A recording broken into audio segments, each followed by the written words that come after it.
કેમ છો વિદ્યાર્થી મિત્રો?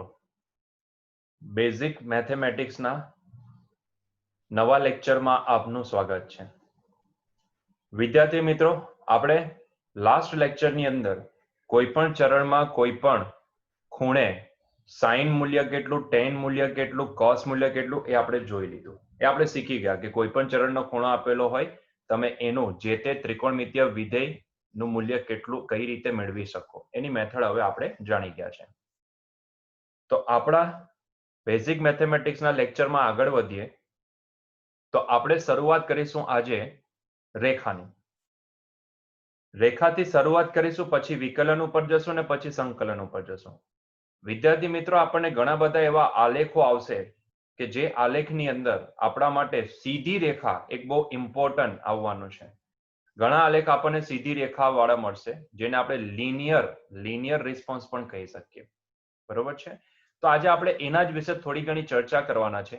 આપણે એટલા ઇનડેપ્થ મેથેમેટિક્સમાં નથી જવાના, આપણે ખાલી થોડા ઘણા સીધી રેખાના સમીકરણોની ચર્ચા કરવાના છે કે ભાઈ આવું સ્વરૂપ હોય તો એના પરથી રેખાનું સમીકરણ કઈ રીતે મળે, આવું હોય તો શું થાય, રેખાનો ઢાળ કોને કહેવાય, તો વગેરે વગેરે.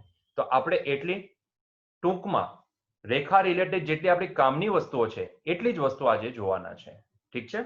તો ચાલો આજના લેક્ચરની શરૂઆત કરીએ.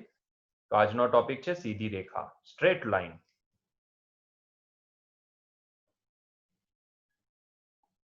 Straight line. વિદ્યાર્થી મિત્રો, માની લો કે મને એક રેખા આપેલી છે જેને હું એલ વડે દર્શાવું છું. તો આ રેખાનું સમીકરણ શું હોઈ શકે? તો નોર્મલી આ રેખાનું સમીકરણ આપણે ax plus by plus c is equals to 0 આવા સ્વરૂપથી દર્શાવીશું. એટલે કે કોઈ રેખા 3x પ્લસ 4y પ્લસ 15 બરાબર 0 આવું પણ હોઈ શકે. કોઈ રેખા 3x પ્લસ 4y પ્લસ 15 બરાબર 0 આવી પણ હોઈ શકે. કોઈ રેખા -x પ્લસ 3y માઇનસ 20 બરાબર 0 પણ હોઈ શકે. મતલબમાં કોઈ પણ રેખા હશે તો એ રેખાનું સ્વરૂપ કેવું હશે? ax plus by plus c equal to 0 સ્વરૂપ હશે. હવે આમાં ટુ બી સ્પેસિફિક વાત કરીએ તો જો રેખા ઉગમ બિંદુમાંથી પસાર થતી હશે ને તો ત્યારે એનું આ જે અચળ પદ છે, કોન્સ્ટન્ટ ટર્મ છે, એ 0 હશે. તેની વાત આપણે આગળ જઈએ તેમ કરતા જઈએ. હવે વસ્તુ એ છે કે કોઈ એક રેખાનું સમીકરણ મળે કઈ રીતે? કે માની લો કે મને રેખા આપેલી છે અને રેખા પરના કોઈ બે બિંદુના યામ આપેલા છે અને હું તમને એમ કહું કે ભાઈ આ બે બિંદુમાંથી પસાર થતી રેખાનું સમીકરણ શું હશે, તો એનું સમીકરણ આપણે કઈ રીતે મેળવી શકીએ? તો આપણે એની ચર્ચા કરી લઈએ. તો જેને કહેવામાં આવે છે રેખા માટે બે બિંદુ સ્વરૂપ. રેખાનું બે બિંદુ સ્વરૂપ.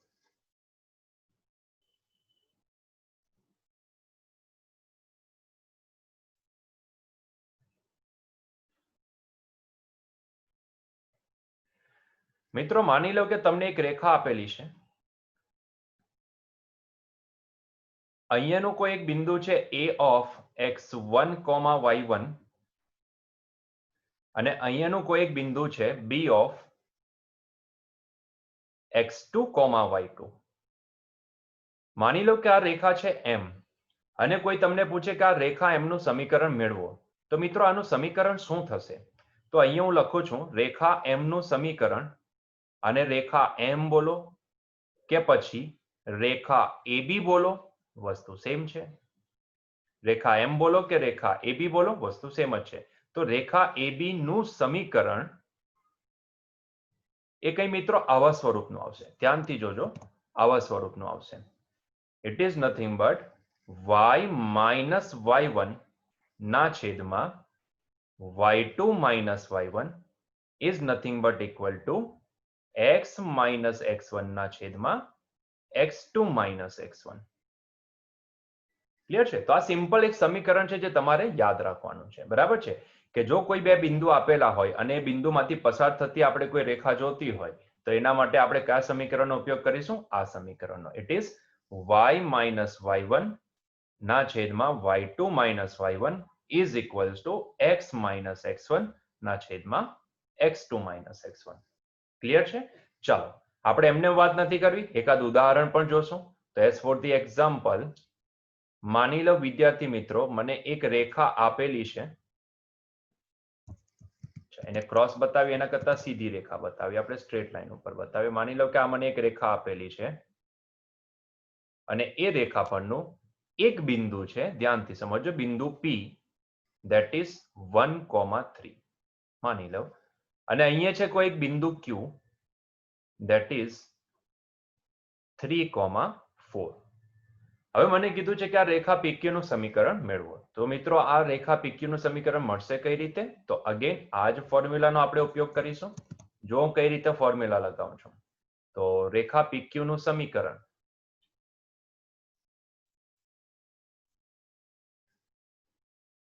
એમ તો ઉપર આપણે રેખાનો આ સિમ્બોલ કરીએ છીએ, તો ત્યાર પછી આપણે આગળ રેખા લખવાની જરૂર નથી, બરાબર છે? આ પોતે આ સિમ્બોલ એક રેખા જ બતાવે છે. ક્લિયર છે? ચાલો, તો રેખા PQ નું સમીકરણ વિદ્યાર્થી મિત્રો શું હશે?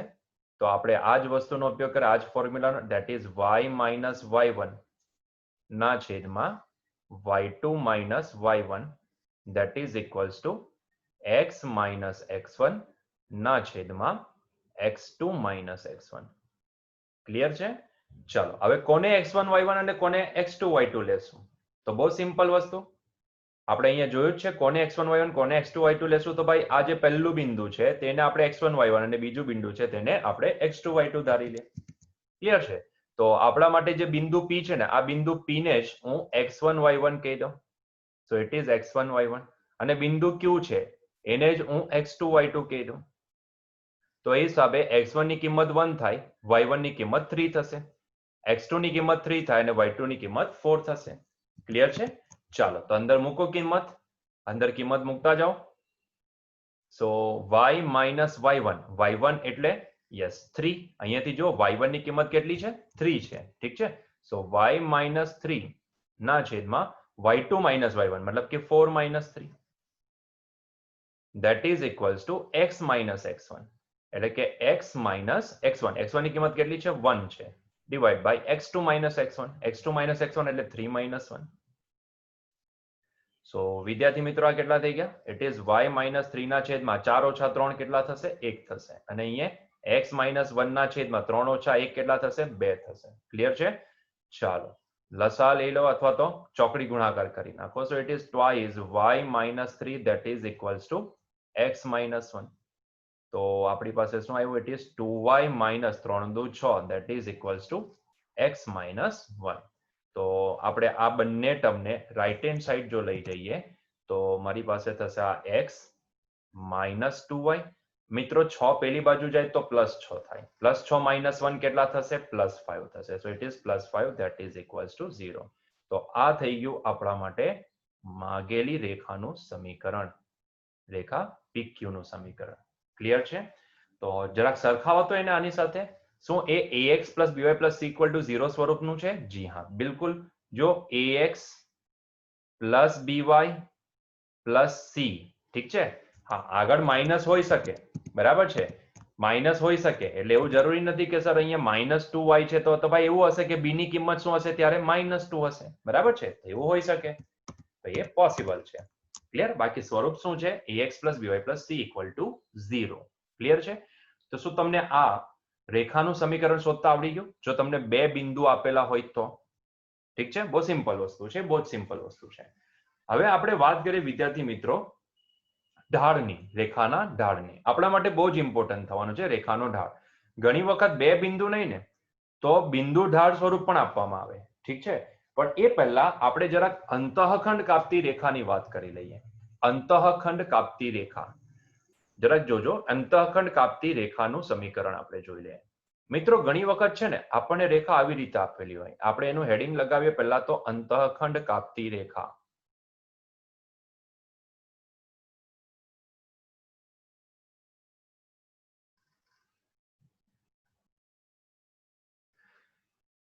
માની લો આ મારી પાસે y અક્ષ છે, આ મારી પાસે x અક્ષ છે. So this is y axis and this is x axis. Clear છે? વિદ્યાર્થી મિત્રો માની લો કે મને એક રેખા છે ને આ રીતે આપેલી છે. માની લો this is the straight line.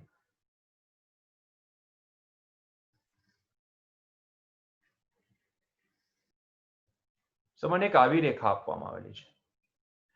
તો હવે આ રેખાનું સમીકરણ શું થાય? મિત્રો, આને કહેવામાં આવે છે અંતઃખંડ કાપતી રેખા, મતલબ કે અંદરના ભાગમાં કંઈક રેખાખંડ કાપતી રેખા. ધ્યાનથી નજર દોડાવશો ને તો જો એને એક્સ અક્ષ ઉપર આટલો ખંડ કાપ્યો છે અને વાય અક્ષની જો વાત કરીએ તો વાય અક્ષ ઉપર એને આટલો ખંડ કાપેલો છે. ચેક કરો, છે કે નહીં? તો વાય અક્ષ ઉપર આટલો ખંડ કાપેલો છે. માની લો એક્સ અક્ષ ઉપર એ ખંડ કાપે છે અને વાય અક્ષ ઉપર એ બી જેટલો ખંડ કાપે, એટલે કે ઉગમ બિંદુથી આ પોઈન્ટ સુધીનું અંતર બી છે અને અહીંયા જો વાત કરીએ તો આ એવું કહેવા માંગે છે કે ઉગમ બિંદુથી આ પોઈન્ટ સુધીનું અંતર એ છે. બરાબર છે? તો આવી રેખાનું સમીકરણ શું થશે?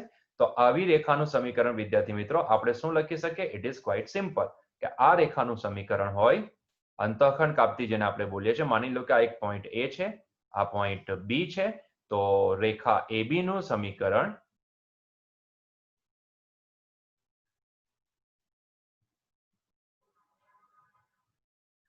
x by a plus y by b that is equals to 1 હોય. બરાબર છે? x by a plus y by b that is equals to 1 હોય. As for the example, માની લો કે એક અંતઃખંડની વેલ્યુ, x અંતઃખંડની વેલ્યુ છે 2 એકમ અને y અંતઃખંડની વેલ્યુ છે માની લો 3 એકમ. તો આવી રેખાનું સમીકરણ શું થશે? આવી રેખાનું સમીકરણ x ના છેદમાં 2 પ્લસ y ના છેદમાં 3 that is equals to 1. લસા લઈ લો તો આ થઈ ગયા 3x plus 2y that is equals to 6. 6 ને આ બાજુ લઈને આવો તો આ થઈ જશે 3x plus 2y minus 6 that is equals to 0. તો અગેન પાછા મિત્રો તમે આને જોશો, ઓબ્ઝર્વ કરશો તો તમને પાછું ax plus by plus c સ્વરૂપ જ અહીંયા દેખાશે. ક્લિયર છે?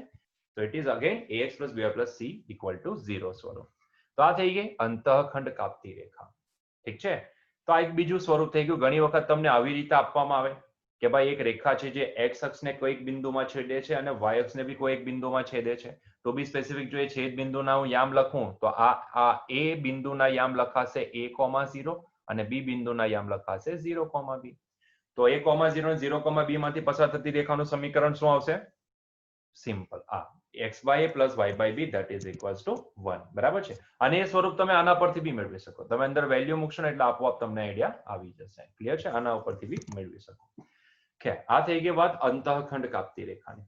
તો આપણે જો બે બિંદુ સ્વરૂપ, બીજું જો અંતઃખંડ કાપતી રેખા. હવે જે નેક્સ્ટ પોઈન્ટ જોવાના છે એ થોડોક ઇમ્પોર્ટન્ટ છે. એટલા માટે કારણ કે અહીંયા આપણે ઢાળ શબ્દને વ્યાખ્યાયિત કરવાના છે કે ભાઈ રેખા દ્વારા રચાતો ઢાળ કેટલો હોય, રેખાએ રચેલો ઢાળ કેટલો હોય. બરાબર છે? તો રેખાનો ઢાળ, હવે પછીનો જે આપણો પોઈન્ટ છે તે શું છે? રેખાનો ઢાળ. વિદ્યાર્થી મિત્રો, આ રેખાનો ઢાળ એટલે શું? રેખા માટે ઢાળનો મતલબ શું ગણવો? આપણે એની ચર્ચા કરીએ. તો આપણે ફિલહાલ જોવાના છે રેખાનો ઢાળ.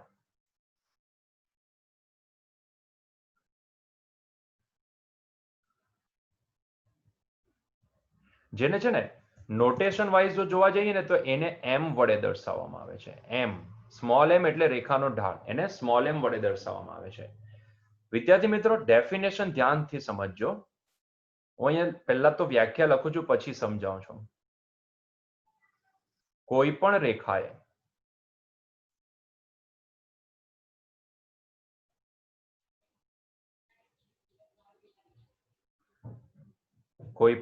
ધ્યાનથી સમજો, કોઈ પણ રેખાએ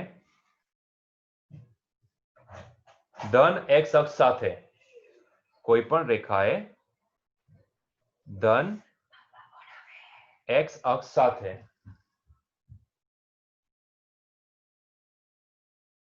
ઘડિયાળના કાંટાની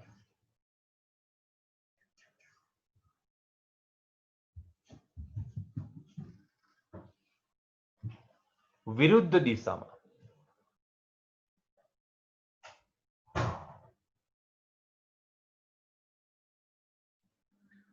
બનાવેલ ખૂણાના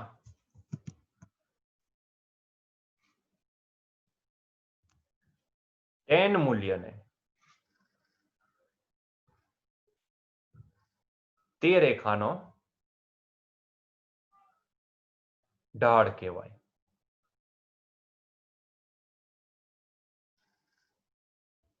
ઠીક છે, કોઈ પણ રેખાએ ધન x અક્ષ સાથે ઘડિયાળના કાંટાની વિરુદ્ધ દિશામાં બનાવેલ ખૂણાના tan મૂલ્યને તે રેખાનો ઢાળ કહેવાય. બરાબર છે. મતલબ કે ધ્યાનથી સમજો, એનો મતલબ સમજાવું છું તમને, ધ્યાનથી સમજો. માની લો કે આ x અક્ષ છે, સોરી y અક્ષ છે, અને આ x અક્ષ છે. ઠીક છે, so this is y axis and this is x axis. માની લો કોઈ એક રેખા છે ને મને આ રીતે આપેલી છે. માની લો આ એક રેખા છે જે મને આ રીતે આપેલી છે. ઠીક છે, so this is the line. માની લો આ રેખા L છે. તો હવે ઢાળનું મૂલ્ય, અહીંયા ઢાળ શું કહે છે, ઢાળ પોતે શું કહે છે, ડેફિનેશન એવું કહે છે કે કોઈ પણ રેખાએ ધન x અક્ષ સાથે, ધન x અક્ષ એટલે કયો, આ ધન x અક્ષ સાથે ઘડિયાળના કાંટાની વિરુદ્ધ દિશામાં, મતલબ કે આ થઈ ગઈ ઘડિયાળના કાંટાની વિરુદ્ધ દિશા. સો ઘડિયાળના કાંટાની વિરુદ્ધ દિશામાં બનાવેલ ખૂણાના, માની લો કે એને થીટા ખૂણો બનાવ્યો છે, થીટા ખૂણો બનાવ્યો છે, બરાબર છે, જે બનાવેલો છે તે ખૂણો કયો છે, થીટા છે. તો બનાવેલ ખૂણાના tan માપને, બનાવેલ ખૂણાના tan માપને, એટલે કે થીટાનો tan મૂલ્ય શોધી નાખો ને, એ આ રેખાનો ઢાળ થશે. એટલે અહીંયા લખીશું આ કેસમાં રેખા L નો ઢાળ m is equals to શું થશે, tan theta થશે. બરાબર છે, સિમ્પલ છે, m is equals to tan theta થશે. ક્લિયર છે? તો ડેફિનેશન એવું કહે છે કે કોઈ પણ રેખાએ ધન x અક્ષ સાથે ઘડિયાળના કાંટાની વિરુદ્ધ દિશામાં જે બી ખૂણો બનાવેલો હોય એના tan મૂલ્યને તે રેખાનો ઢાળ કહેવાય. યસ ઓર નો? બહુ સિમ્પલ ડેફિનેશન છે, એકદમ યાદ રહી જાય એ રીતની ડેફિનેશન છે. બસ આટલું યાદ રાખવાનું છે કે ખૂણો કયો લેવાનો, ક્યારેય બી આ ખૂણો નહીં લેવો, આ ખૂણો નહીં લેવો. બરાબર છે, ખૂણો કયો લેવાનો છે, x અક્ષની, x અક્ષ ઉપર ધન x અક્ષ સાથે ઘડિયાળના કાંટાની વિરુદ્ધ દિશામાં જે બનાવેલો હોય તે. બરાબર છે, એટલે આ ક્લોકવાઇઝ ડાયરેક્શન હોય તો તમારે એન્ટી ક્લોકવાઇઝ ડાયરેક્શન લેવાની, અને તે પણ કોની સાથે, કોની સાથે, ધન x અક્ષ સાથે, મતલબ કે આ તરફ પોઝિટિવ એક્સિસ છે ને, તો આની સાથે બનાવેલો ખૂણો લેવાનો છે. ક્લિયર છે? મતલબ કે એઝ ફોર ધી એક્ઝામ્પલ, માની લો કે આ જ થીટાની વેલ્યુ જો હું 30 ડિગ્રી લઈ લઉં તો એનો ઢાળ કેટલો થશે, tan 30 ડિગ્રી બરાબર. ક્લિયર છે? કેટલો થશે, tan 30 ડિગ્રી બરાબર. તો આ થઈ ગઈ વાત ઢાળની. બરાબર છે મિત્રો, શું ઢાળનું ખાલી એક જ ફોર્મ્યુલા છે? જી ના, ઢાળનું માત્ર એક ફોર્મ્યુલા નથી. ઘણી વખત છે ને બે બિંદુ આપેલો હોય ને તો એ બિંદુનો ઉપયોગ કરીને પણ તમે ઢાળ મેળવી શકો. બરાબર છે, તો આવો આપણે એની પણ ચર્ચા કરીએ કે માની લો કે એક રેખા આપેલી છે, મને ખૂણો નથી આપ્યો, પણ મને એ રેખા પરના બે બિંદુઓ મને આપેલા છે. તો હવે એ બે બિંદુઓનો ઉપયોગ કરીને હું રેખાનો ઢાળ કઈ રીતે મેળવું? બરાબર છે, ચાલો તો એની વાત કરીએ આપણે. સો આપણે અહીંયા હેડિંગ લગાવીશું, રેખા પરના બે બિંદુઓ પરથી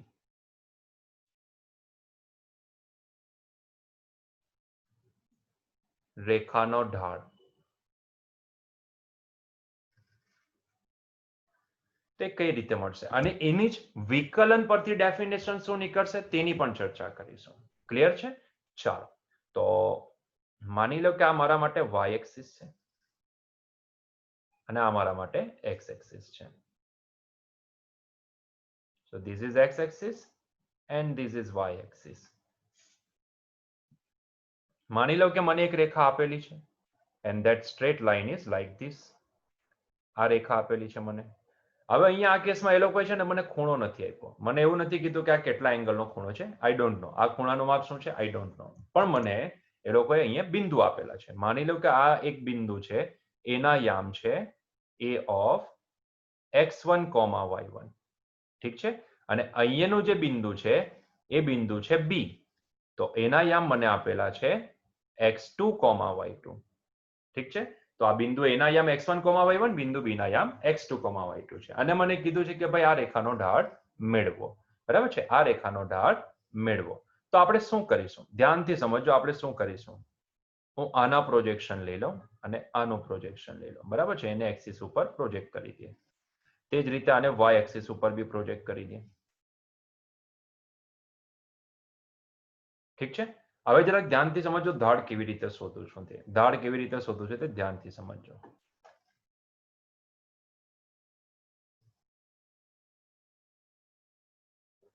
હાજી, તો મિત્રો આના ઉપરથી મને એટલું તો સમજ પડે છે કે જો હું આનું પ્રોજેક્શન બિંદુ એ નું પ્રોજેક્શન y એક્સિસ ઉપર લેવું તો આ બિંદુના યામ છે ને એ 0,y1 હોવા જોઈએ અને જો આ બિંદુ બી નું પ્રોજેક્શન હું y એક્સિસ ઉપર લેવું તો એના યામ શું હોવા જોઈએ એ બિંદુના 0,y2 હોવા જોઈએ સિમિલરલી બિંદુ એ ના જો પ્રોજેક્શન હું x એક્સિસ ઉપર લેવું તો તે બિંદુનો યામ શું હોવો જોઈએ x1,0 અને એ જ રીતે જો બિંદુ બી નું પ્રોજેક્શન હું આ x એક્સિસ ઉપર લેવું તો એના યામ બનવા જોઈએ x2,0 એ સેલ્ફ એક્સપ્લેનેબલ છે તમે સમજી શકો છો તો મિત્રો અહીંયા છે ને ઢાળની ડેફિનેશન શું છે સિમ્પલ જ્યારે તમને બે બિંદુ આપેલા હોય ત્યારે તમે ઢાળ કઈ રીતે મેળવશો તો બહુ સિમ્પલ રીતે ખાલી આટલું જ યાદ રાખવાનું છે તો આવા કેસમાં રેખાનો ઢાળ that is nothing but equal to ધ્યાનથી સમજો ડેલ્ટા y ના છેદમાં ડેલ્ટા x શું લખાશે ડેલ્ટા y ના છેદમાં ડેલ્ટા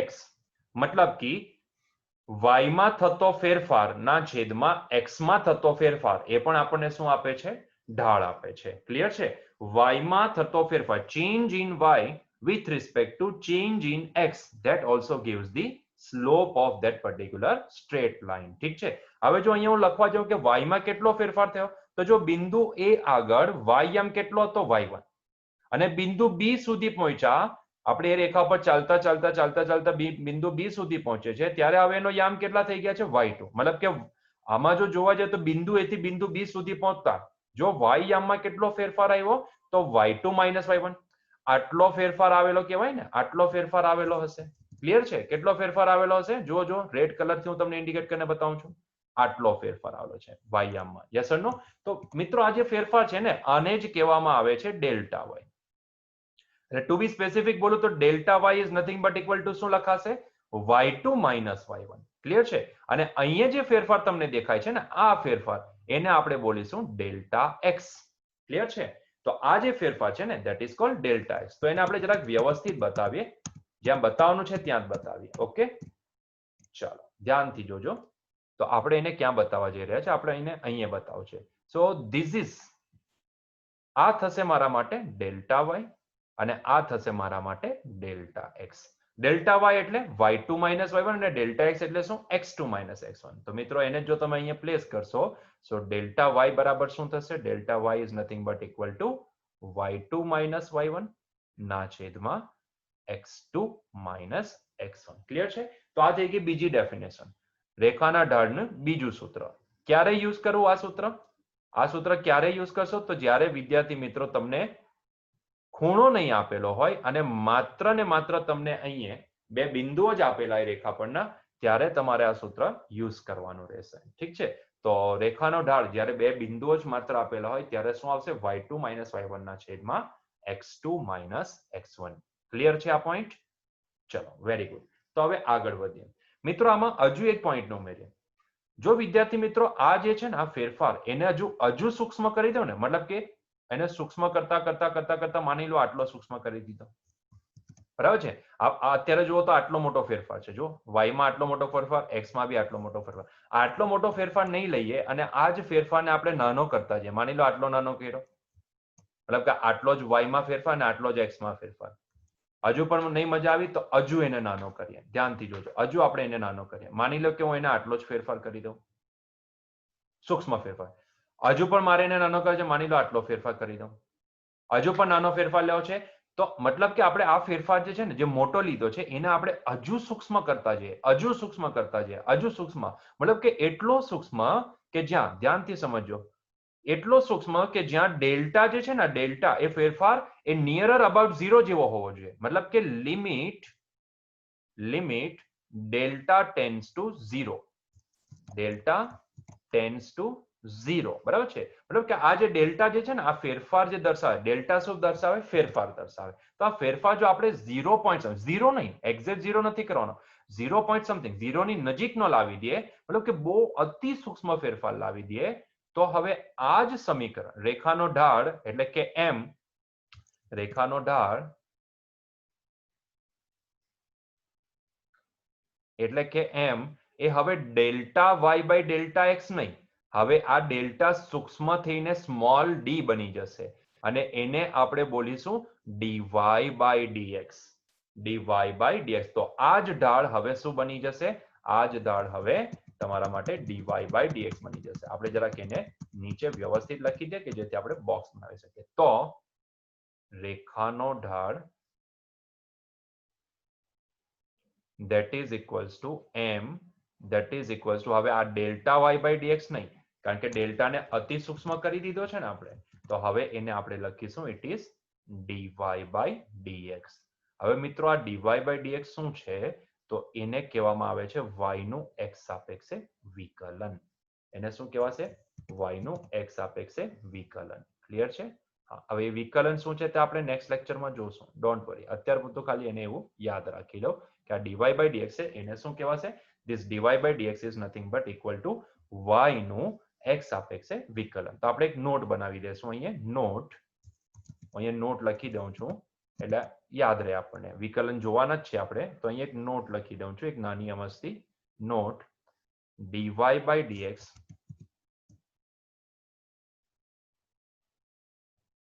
એ y નું x સાપેક્ષે વિકલન દર્શાવે છે.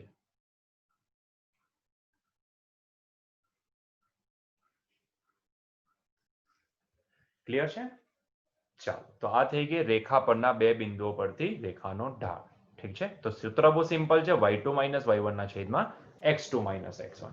ત્યાર પછી આપણે એ જે ડેલ્ટા છે, મતલબ કે આ જે ફેરફાર છે, જે આ ફેરફાર છે, એ ફેરફારને જો આપણે સૂક્ષ્મ કરતા જઈએ, નિયર અબાઉટ 0 જેવો બનાવી દે, 0.7, બહુ જ નાનો ફેરફાર, બરાબર છે? આટલો એક ડોટ મૂક્યું ને, આ ફેરફાર થઈ ગયો. તમને દેખાયું ડોટ? નહીં દેખાય. જો અહીંયા મેં ડોટ મૂક્યું છે બ્લુ કલરનું.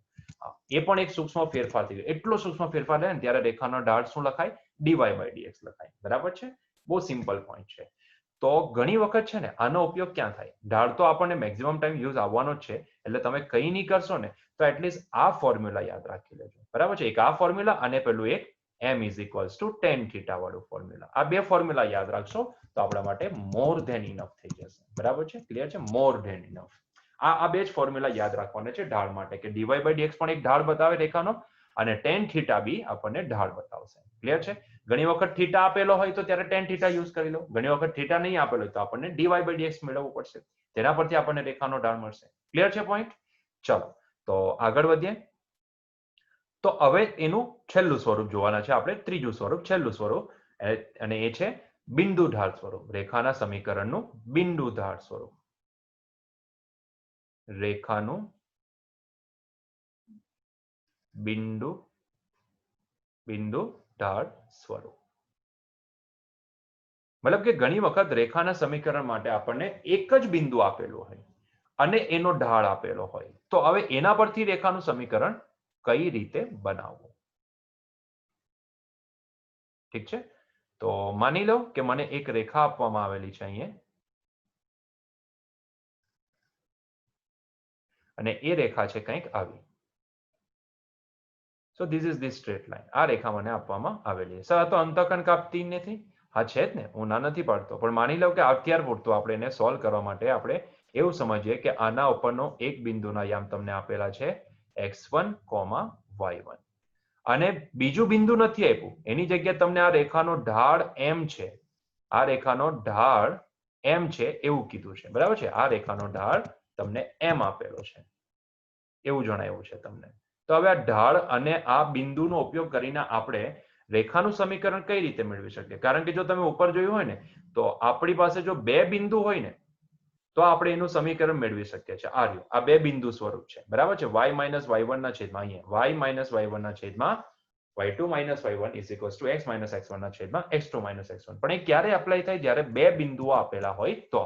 આપણને તો અહીંયા એક જ બિંદુ આપેલું છે અને બાકીનું શું આપી દીધો છે? તો ઢાળ આપી દીધો છે. તો વિદ્યાર્થી મિત્રો, જ્યારે આવું સમીકરણ તમને આપે ને તો ત્યારે તમારે બહુ સિમ્પલ રીતે આ રેખાનું સમીકરણ મળી શકે છે. તો અહીં હું એને નામ આપી દઉં છું, માની લો રેખા L. So this is the Rekha L. તો અહીંયા હું લખીશ કે રેખા L નું સમીકરણ, રેખા L નું સમીકરણ y - y1 that is equals to m into x - x1 હોય. ઠીક છે? y - y1 that is equals to x - x1 હોય. તો ત્યારે આ સમીકરણનો ઉપયોગ કરીને તમે રેખાનું સમીકરણ મેળવી શકો. ક્લિયર છે? બહુ સિમ્પલ સમીકરણ છે, યાદ રહી જાય એવું જ છે. y minus y1 is equals to m into x minus x1. બરાબર છે? તો આ સમીકરણનો ઉપયોગ ત્યારે તમે કરી શકો, કારણ કે ત્યારે તમને માત્ર બે જ વસ્તુ ખબર હશે. એક તો રેખાનો ઢાળ m, અને બીજું શું ખબર હશે? તો આ એક બિંદુ a. ઠીક છે? એક આ ખબર હશે અને એક રેખાનો ઢાળ ખબર હશે. તો ત્યારે તમારે આ સમીકરણનો જ ઉપયોગ કરવો પડશે. ઠીક છે? તો આ યાદ રાખો. અચ્છા, હવે જે આપણે પેલા બે બિંદુ વાળું જે સ્વરૂપ જોયું ને ઉપર, એ સ્વરૂપનું સમીકરણ બી તમે આના પરથી મેળવી શકો. તમે આના પરથી એ સમીકરણ પણ મેળવી શકો. કઈ રીતે? ધ્યાનથી જોજો. આ સમીકરણ શું કહે છે આપણને? આ સમીકરણ કહે છે કે y minus y1 that is equals to m into x minus x1. વિદ્યાર્થી મિત્રો, જો હું તમને એમ પૂછું કે ઢાળનું સૂત્ર શું, તો તમને ખબર છે ઢાળનું સૂત્ર શું આવે? y2 minus y1 ના છેદમાં x2 minus x1. ક્લિયર છે? Into x minus x1. મતલબ કે મેં શું કર્યું અહીંયા? મેં ખાલી m ની કિંમત મૂકી દીધી. તો હવે જાતે જ જોઈ લો. અહીંયાથી y2 વાળી ટર્મ આના છેદમાં જાય, અને આને આના છેદમાં લખો તો આ શું આવી ગયું? y minus y1 ના છેદમાં y2 minus y1 that is equals to yes x minus x1 ના છેદમાં x2 minus x1. ક્લિયર છે? તો વસ્તુ એ જ છે. વસ્તુ એ જ છે. બરાબર છે? તમે જે બે બિંદુ સ્વરૂપ જે લેવો ને, એ ક્યાંથી આવે છે? એ અલ્ટિમેટલી આના ઉપરથી જ તો આવે છે. અહીંયા ખાલી m ની કિંમત તમારે શું મૂકવાની છે? m ની કિંમત તમારે યસ y2 minus y1 ના છેદમાં x2 minus x1 મૂકવાની છે, જે ઢાળનું સૂત્ર છે. બરાબર છે? તો એ મૂકશો તો તમને બે બિંદુ સ્વરૂપ બી મળી જશે. ક્લિયર થઈ ગયો પોઈન્ટ? ચાલો, તો આ થઈ ગઈ વાત રેખાના બિંદુ ઢાળ સ્વરૂપની. હવે આપણે આગળ વધીએ. છેલ્લો પોઈન્ટ. તો આઈ હોપ સો કે તમને હવે આ સમજાશે. હવે આ રેખાના સમીકરણ શોધતા આવડી જશે. બરાબર છે? સિમ્પલ જ છે, બહુ એટલું કંઈ હાઈફાઈ નથી. મેં તમને કીધું ને એટલું યાદ રાખવાનું છે. કઈ વસ્તુ યાદ રાખવાની છે તે બી હું તમને છેલ્લે ચેકલિસ્ટમાં આપી દઉં છું. બરાબર છે? અહીંયા ચેક કરાવી દઉં છું કે આટલી વસ્તુ તમને યાદ હોવી જોઈએ. That's it. બીજું કંઈ યાદ રાખવાની જરૂર નથી. બરાબર છે? ચાલો, છેલ્લું ઉગમ બિંદુમાંથી પસાર થતી રેખા નું સમીકરણ. ઉગમ બિંદુમાંથી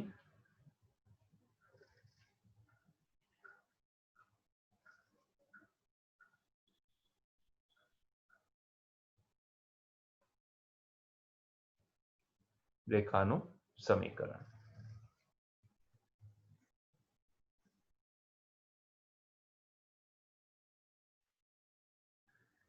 વિદ્યાર્થી મિત્રો, માની લો કે તમને એક રેખા છે ને તે ઓરિજિન માંથી પસાર થતી આપેલી છે. મતલબ કે આવી કોઈ એક રેખા છે જે ઉગમ બિંદુમાંથી પસાર થાય છે. બરાબર છે? અને એ રેખાનો ઢાળ માની લો m છે. આ રેખાનો ઢાળ શું આપેલો છે તમને? m બરાબર આપેલો છે. એવું અઝ્યુમ કરી લો. બરાબર છે? આ x એક્સિસ છે અને આ y એક્સિસ છે. સો ઉગમ બિંદુમાંથી પસાર થતી રેખાનું સમીકરણ શું હશે? કે જેનો ઢાળ m હોય. તો અહીંયા આપણે આવી રેખાનું સમીકરણ શું લખીશું? માની લો કે આ રેખા તમને આપેલી છે L. તો અહીં હું લખીશ રેખા L નું સમીકરણ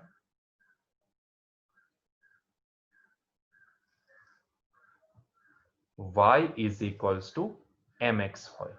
ઠીક છે? y is equals to mx હોય. સો આ તમારે યાદ રાખવાનું છે. બરાબર છે? m એટલે રેખાનો ઢાળ. Simple y is equals to mx. Simple y is equals to mx હોય. જ્યાં આ રેખાનો ઢાળ જ્યાં હશે તેને સીધો અહીંયા મૂકી દો તો તમને એ રેખાનું સમીકરણ મળી જશે. ક્યારે આ બધા સ્વરૂપો છે ને એકબીજા સાથે લિંક છે. મેથેમેટિક્સ વાળા છોકરાઓ આખું રેખા ચેપ્ટર ભણશે, તેમાં આખું ડિટેલમાં ભણશે. આપણે એટલું ડિટેલમાં અત્યારે જવાની જરૂર નથી. એટલે હું ફટાફટ ઉપરથી એને તમને જેટલું સૂત્ર યાદ રાખવાના છે એ તમને યાદ રખાવતો જાઉં છું. હવે ઘણી વખત એવું આપી દે કે આ રેખાનું સમીકરણ તમને એંગલ આપેલો હોય. તમને આ એંગલ થીટા આપી દીધો હોય તો તમે શું કરશો? એક તો તમને દેખાઈ ગયું કે જો આ ઉગમ બિંદુ ઓરિજિન માંથી પસાર થતી રેખા છે. ક્લિયર છે? આ ઉગમ બિંદુમાંથી પસાર થતી રેખા છે. હવે જો કોઈ રેખા ઉગમ બિંદુમાંથી પસાર થતી હોય તો એનું સમીકરણ શું આવશે? y is equals to mx આવશે. હવે એ સમીકરણ એપ્લાય કરવા માટે તમને શું જોઈએ? રેખાનો ઢાળ જોઈએ. હવે ઢાળ મળશે ક્યાંથી? તો સિમ્પલ તમને એંગલ આપેલો હશે. એંગલ નહીં આપેલો હોય તો ઢાળ સીધો ડાયરેક્ટ આપી દીધો હશે. એને બેઠો મૂકી દો તો y is equals to mx પરથી તમને એ સમીકરણ મળી જશે. ક્લિયર છે? ક્લિયર? તો આના પરથી એક ઉદાહરણ, એક જસ્ટ એક્ઝામ્પલ પૂરતું લઈ લો. માની લો કે એક રેખા, ધ્યાનથી જોજો, એક રેખા જે મને અહીંયા આપેલી છે ઉગમ બિંદુમાંથી જ પસાર થાય છે અને એ રેખા છે માની લો L1. ઠીક છે? અને એ અહીંયા 45 ડિગ્રીનો ખૂણો બનાવે છે. તો આ રેખાનું સમીકરણ શું હોઈ શકે? What is the equation of this straight line? બરાબર છે, આ રેખાનું સમીકરણ શું હોઈ શકે?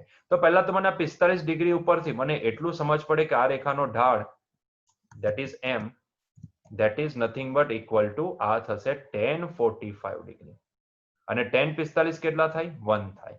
તો બોલો આ રેખાનું સમીકરણ મતલબ કે L1 નું સમીકરણ શું લખી શકું ડાયરેક્ટલી? તો ભાઈ શું એ ઉગમ બિંદુમાંથી પસાર થાય છે? જી હા. તો ઉગમ બિંદુમાંથી પસાર થતી હોય તો તેનું સમીકરણ શું હોય? y is equals to mx. પણ આ કેસમાં m ની કિંમત 1 છે તો આ રેખાનું સમીકરણ શું આવશે? y is equals to x. Clear છે? y is equals to x રેખા. તો આ થઈ મિત્રો રેખાની વાત. આપણા માટે કેટલી ઇમ્પોર્ટન્ટ વસ્તુ અહીંયા છે? તો ભાઈ હું તમને ફટાફટ અહીંયાથી બતાવી દઉં છું આપણા માટે કેટલી વસ્તુ ઇમ્પોર્ટન્ટ છે. જો પહેલા તો તમને શું ખબર હોવી જોઈએ? રેખાનું સ્વરૂપ. બરાબર છે કે ભાઈ કોઈ પણ રેખા હોય તે ax plus by plus c is equals to 0 સ્વરૂપની હોય. બરાબર છે? તો પહેલા તો તમને આ ખબર હોવું જોઈએ. બીજું, રેખાનું બે બિંદુ સ્વરૂપ મતલબ કે આ સમીકરણ તમને યાદ હોવું જોઈએ. ક્લિયર છે? આ સમીકરણ તમને યાદ હોવું જોઈએ. That is y minus y1 is equals to x minus x y minus y1 ના છેદમાં y2 minus y1 that is equals to x minus x1 ના છેદમાં x2 minus x1. ક્લિયર છે? ત્યાર પછી બીજું નેક્સ્ટ શું યાદ હોવું જોઈએ? તો અંતઃખંડ કાપતી રેખાનું સમીકરણ એટલું આપણા માટે ઇમ્પોર્ટન્ટ નથી પણ યાદ રહેતું હોય તો રાખી લેજો. બીજું ઇમ્પોર્ટન્ટ વસ્તુ છે રેખાનો ઢાળ. ભાઈ રેખાનો ઢાળ શું છે?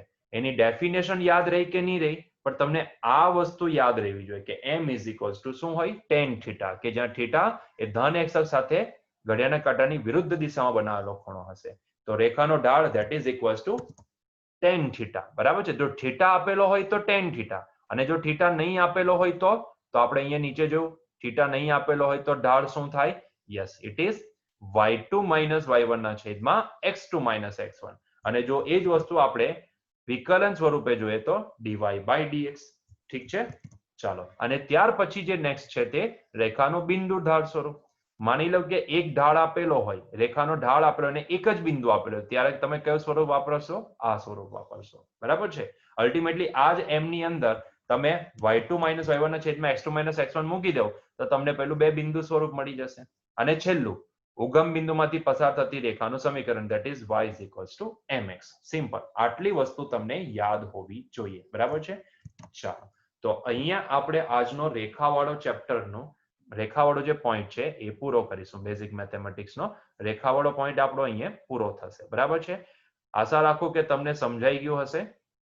કંઈ પણ ડાઉટ હોય તો તમે મને સીધો પૂછી શકો. અધરવાઇઝ તમને ખબર જ છે કે તમારે નીચે કોમેન્ટ સેક્શનમાં જઈને સમજ પડી ગઈ છે, તમને સમજાઈ ગયું છે, તમે વિડીયો એક વખત જો, બે વખત જો, સમજ પડતી જાય છે તો તમે નીચે આખો જોવાઈ જાય તો તમે ડન પણ લખતા જાઓ કે જેથી મને ખબર પડે કે હા આટલા વિદ્યાર્થીઓએ જોઈ લીધો છે. ક્લિયર છે? તો આજના લેક્ચરમાં આપણે અહીંયા અટકીશું. નેક્સ્ટ લેક્ચરથી આપણે વિકલનની શરૂઆત કરીશું. તો આપણા હવે અહીંયા બે જ પોઈન્ટ બાકી છે હવે મેથેમેટિક્સના લેક્ચરની અંદર. એક તો વિકલન અને બીજું છે સંકલન. તો એને આપણે ફટાફટ વાઇન્ડ અપ કરવાની કોશિશ કરીશું કે જેથી આપણે આપણા મૂળ ચેપ્ટર તરફ આગળ વધી શકીએ. બરાબર? કે એક્ઝેક્ટ ફિઝિક્સની શરૂઆત કરી શકીએ. સો છોકરાઓ, till that enjoy your day. મળીશું નેક્સ્ટ લેક્ચરમાં નેક્સ્ટ વીકની અંદર. ચાલો.